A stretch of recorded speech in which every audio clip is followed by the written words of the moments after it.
Hey Cardinal Newman fans, welcome back to the Cardinal Newman Sports Podcast right here on YouTube. I'm Molly Friedman. And I'm Hugo Traverso. Molly, the fall season for Cardinal Newman has been absolutely dominant. Let's dive in. Yeah, we'll start with football, where the Cardinals are once again one of the hottest teams in North Bay. Newman has won 5 straight, improving to 5-1 overall and 1-0 in league after a 35-20 win over Windsor. It was a complete team effort, explosive offense, stingy defense, and great poise down the stretch. This group looks ready to make another deep playoff push. Well, now from offense on the field to offense on the court, and big explosive win for the Cardinal Newman women's volleyball team. They beat Maria Carrillo in sweep fashion 3-0. Kimmy Wilson had a great game, 30 assists, 6 digs, and the outside hitters combined for 10 kills and 16 digs. But let's look at Summer Binder. She added 11 kills, and Morgan Cameron, she had 3 aces. So the Cardinals now 13-9 on the year and 4-1 in league play. They're poised for a big game against Windsor in just a few weeks. You're going to have to watch that one.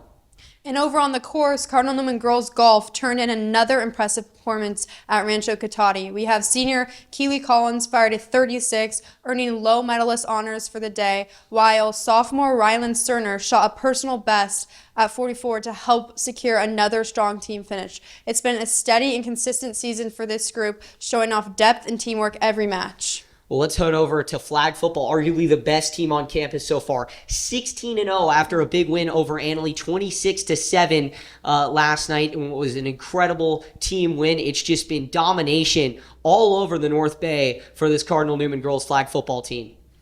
From football to flag football, volleyball to golf, it's been a fantastic fall for the Cardinal Newman athletics so far.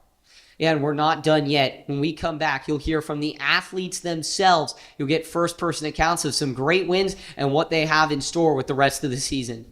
Stay tuned. We've got exclusive interviews with players from football, flag football, cross country, water polo coming up right after the break. And welcome back to the Cardinal Newman Sports Podcast. Time to check in with Coach Frank McManus. We haven't talked to you in a few weeks, and a lot has happened since then. Coming off your first Windsor game, first Adobe League game. What were your thoughts about that? I mean, a packed house, a little bit of rain, but you came out with a victory. Yeah, no, it was exciting. It was a fun rivalry game to be a part of. Obviously, that's what makes football is being part of these kind of games, especially when they're big community games. For us as a coaching staff, we always prepare games as if they're like a CIF championship. So as from a preparation standpoint, not a lot of change. Same thing with the kids. We try to keep it very professional, very business-like. As far as our process and our preparation goes. But, it's hard to contain the emotion. Not only was it a big Windsor game, it was a homecoming game, like you said. So there's a lot of different emotions. And I thought the boys did a great job all week of controlling their emotions, staying focused. Arguably, we probably had our best week of preparation since I've been here. So it was really exciting to see everything kind of start to come together at the start of league. Yeah, and I'm wondering, how you've seen the progression. Obviously, that first week and losing LT, you guys had to completely shift gears with Carmine, and then you got Sean in. And are you happy with where the team is at right now, coming into this really tough Adobe League schedule? Yeah, absolutely. I think it's a credit to the coaches. It's a credit to the kids on their resiliency and their adaptability. I think all of them have done a phenomenal job of getting accustomed and getting used to the new defensive schemes, the offensive schemes. They've become more dynamic. Obviously, our practices are very structured and organized. And like I said, they've really taken a hold and embraced the process. And I think that's the biggest piece of it, is that the boys' adaptability and resilience. And again, along with the coaches, I cannot give enough credit to the coaching staff. They've done a phenomenal job of helping the boys be prepared for each game. And of course, depth is always an issue. Everybody's going to experience injuries along the way. You've had to plug in some younger players in key position. Talk about how those guys have stepped up when a lot of them at a larger school will be playing JV, let's face it. And here they are at the varsity level in a huge rivalry game and coming through in the clutch. Yeah, I think it's something that I've gotten used to from SoCal when I got up here. We've always been able to utilize our young guys and develop them throughout the year. And you see a guy like Wall at nose that's been playing great all year. You've got AJ Poley that came in and, against O'Dowd and played some and contributed some big time minutes at corner. We've got Diego now that came in last game and played an entire second half. You've got Tank, you've got Levi, you've got a bunch of freshmen and sophomores all scattered along the defense and the offensive side of the ball, and they're all contributing and making plays, which is huge. And again, that's the big credit to the process that we've got at practice, our coaches and their development, and then the kids embracing that development process and always being ready to go. You know what I mean? And so it's been fun to see. It's been interesting to see how guys respond when they're put under fire, but they've done a great job so far, and let's hope they keep it up. Yeah, right on. So you guys have won 5 straight games. Obviously, the Adobe League is a gauntlet. Every week is going to be an extremely tough game, but coming out of the Trinity League in SoCal, you're used to that, right? Yep. So where are you going from here? What can we expect to see out of this team in the future? Is there more on the table that can be achieved in terms of your offensive and defensive game plans, or is it just a matter of honing what you've already got in place? I think it's a little bit of both. That's a great question. I think, like I said, each opponent presents their own unique, schemes. And so what ends up happening is the kids have to be, we're at the point in the season where the kids now have to be able to recall back to a Manteca. They have to be able to recall back to a Grant. They have to be able to recall back to a Pleasant Valley and say, okay, what did we do?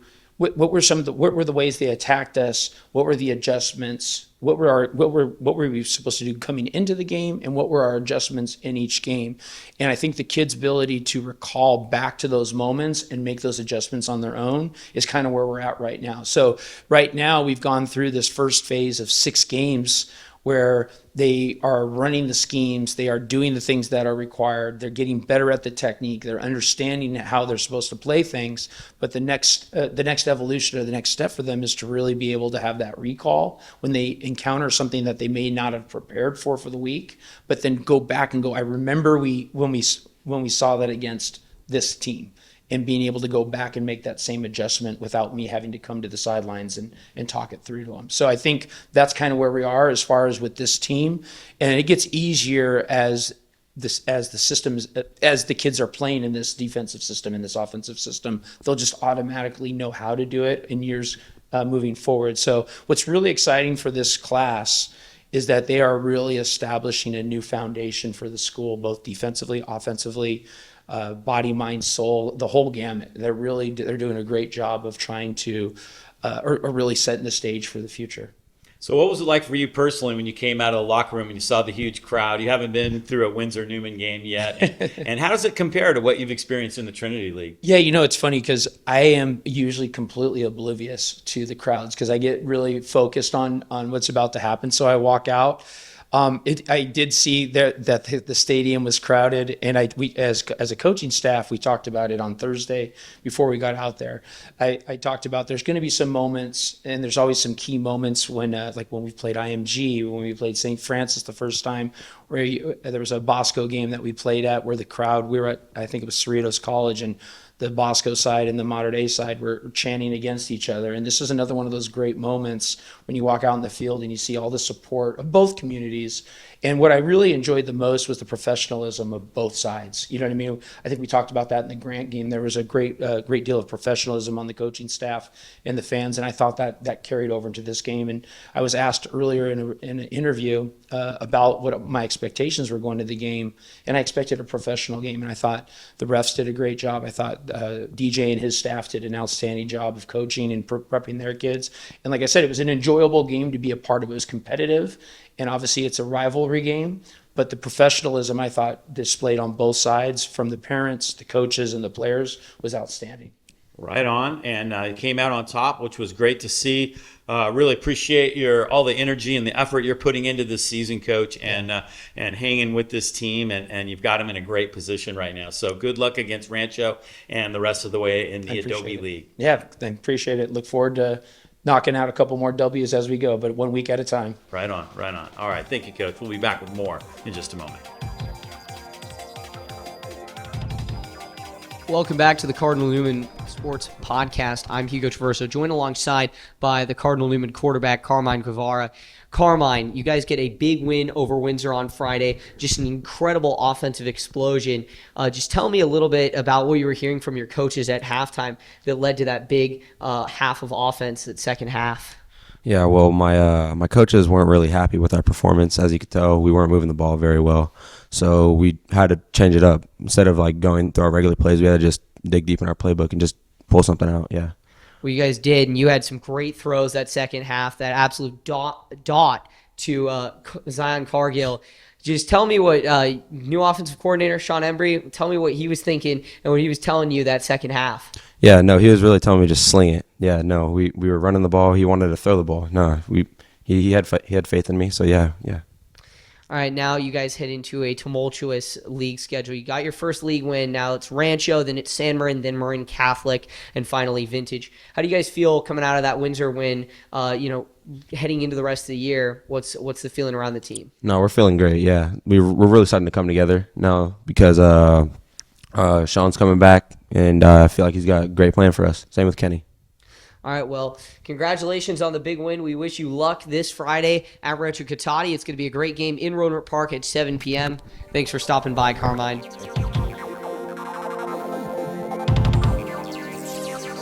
Hi, I'm Molly Friedman. I'm here with Clover Chavez from Varsity Girls Flag Football. Clover is a sophomore and has been on the team for 2 years. Last year you played center, and you're playing center this year as well. Due to the new rules, how has that position changed for you? So my position didn't change too much. It's mainly just the transition from running routes to blocking. And it's been pretty useful for the team because it buys our quarterback, Nicole, some time. And it really helps our offense go because she can throw longer balls and score touchdowns because our receivers are easily able to catch those balls.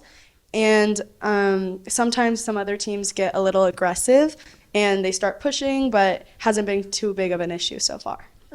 And tomorrow we play Windsor, which will probably be one of our biggest games we have towards the end of the season. So how are you guys preparing for that so you can tackle this team tomorrow? Yeah, so a lot of us know a lot of players from the Windsor team personally, and they're all very athletic players, good people. So we just have to make sure that it doesn't get to our head and make sure we come off at a fast pace because recently we've been going a little bit slower start to our games. So we just need to pick that up a little bit. And last year you didn't play much defense, and this year you're a starter. You played safety for the first part of the season, and now you just transitioned to quarterback. What is that transition like from safety to cornerback? How do you like it? What's your thoughts? So safety was a really fun position, but it's a little stressful because you're the last person on defense.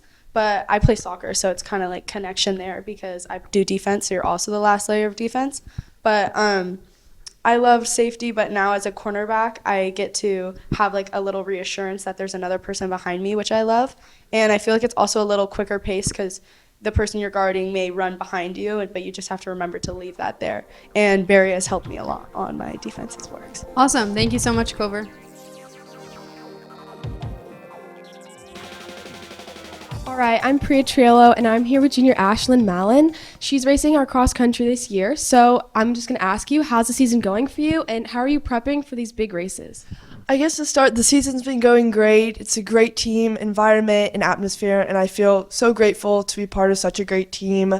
And cross country is always super exciting. I love the challenge and finding ways to push myself to be the best version of myself on the cross country course as well as off with my teammates, and I'm really enjoying the experience so far. Yeah, we see you right after school prepping and running, and last year you excelled greatly in cross country and track, so you are a very high level athlete for our school. And how's that going, and do you think that this was a good switch for you? Definitely, and I guess for the cross country season, just like I said, I love finding ways to push myself and be the best version of myself, as well as trying to uplift my teammates and, be there for them as well. And I'm not going to sugarcoat it, it is a very rigorous sport, but to have that, great team atmosphere where we're pushing each other every day and there's that, dedication and energy, it's something I find so unique and so exciting to be a part of.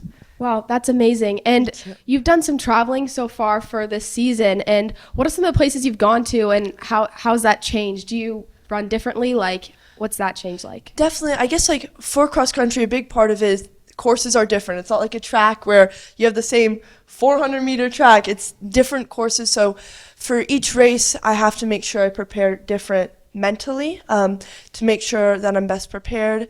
Some places I've been to a few weeks ago, I went to Irvine for a big invitational, the Woodbridge Classic, which was a very great experience. I went to the Clovis Invitational in Fresno a few days ago. So I guess it's just making sure that I'm fully enjoying the experience. Like, it's a privilege to be out there racing, and I find it super exciting. Also, meeting people from around the state and around the country, it's a great experience. That's awesome. Well, good luck, Ashlyn. I wish you the best of luck with the rest of your season, and good luck. Perfect. Thank you for this time. Appreciate it. All right, I'm Priya Triello, and I'm here with freshman Seth Buzenets. He's running our cross country this year. How's the season going for you? You are an incoming freshman. How's the lifestyle? How's the team? And just how's the season going for you so far? The team is really nice. The seasons have been going well. I've been placing well out of a lot of our meets. Yeah, the team's really nice. We have great coaches and stuff like that. Yeah. Yeah. How are you preparing for these big races? I see you guys out school sometimes running with the big group. How is that? How is that training and preparing for you well? The training is obviously really hard. It's probably the hardest part. I'd say the races are sometimes can be easier than the training, and yeah. Do you think the training that you are given is preparing you to excel? Are you adjusting well? Yeah, definitely. The training's very helpful. Yeah. Okay, so I'm going to ask you questions about the season. What are some of the meets that you've gone to, and how's your performance changed, going into those and after? Well, we've gone to the Clovis meet, and that was the biggest one I've gone to. I also went to the Viking Invitational. That was kind of the smaller one, but it's pretty big still. And yeah. Doing good? Yeah. Awesome. So good luck with the rest of your season, Seth. Can't wait to see you excel further in your further years at Cardinal Newman, and you're going to do great. Good job. Thank you. Thank you. Welcome back to the Cardinal Newman Sports Podcast. Hugo Traverso alongside a girls water polo star, Grace Thumhart. Welcome in, Grace. Welcome into the studio up here. Grace, you guys have a big senior class this year. 4 girls out of your 7 on that team. What has it been like to be a leader on this team? Well, I feel like last year we were the oldest ones on the team last year, besides one other senior. So we've just stepping into the role a lot better. And the 4 of us have just learned so much, especially last year. All of us did off-season training. Me and Keely did. We played club this summer. So just at a higher level, we have a lot better game awareness, and our skills have gotten a lot better. And we've really had to teach. We have 3 brand new players. So we've really had to teach them all the basics in a really short time. You mentioned that new players, almost it looks like a new team. You guys had a tough one against San Marin, and you head into a tough week this week. American Canyon, arguably one of the best in the league. You've been undefeated so far, though, in VVAL play. So heading into that game, what are you guys queuing in on? What are you focusing on with that big opponent? Well, we spent a lot of time, I think, against Napa. We really focused on our defense and just being aware. And we played that was the best defense we played all year. We were on it. They had a couple counters, and we still stopped them every time. So I think it's working on offense. We need to set up. We need to be going into set more, and then just moving, because our defense is good, but if we can't score, then we can't win against American Canyon. Well, you guys did look incredible against Napa. You mentioned that 7-2 win, incredible game. But then, not a lot of out-of-league competition. You head into a big tournament this weekend, Morro Bay. Got some tough competition there. After Granite Bay, is it going to be the same kind of focus where you guys are looking to just develop as a team, or are you looking for some wins coming out of this? Well, we're seeded pretty high. I think we're seeded 5th in the tournament, but we'll see. I don't think we've ever played these teams before. I think because it's such a big week of American Canyon on Thursday and then Vintage on Tuesday, we're just going to try. It's our last tournament for half the team ever for water polo, so we're going to have fun and get together as a team and get good energy. And I just want us to play well. We played decent in Granite Bay as a team, but just keep playing well, and I think we could win. I guess we'll just see. All right, well, thank you for stopping by, Grace. Wish you the best of luck. Tough week of games upcoming. American Canyon on Thursday at the JC. 6 p.m. start for the girls' game, 5 p.m. for the boys. So it's going to be a good week of games. Come on out and support your men's and women's water polo teams.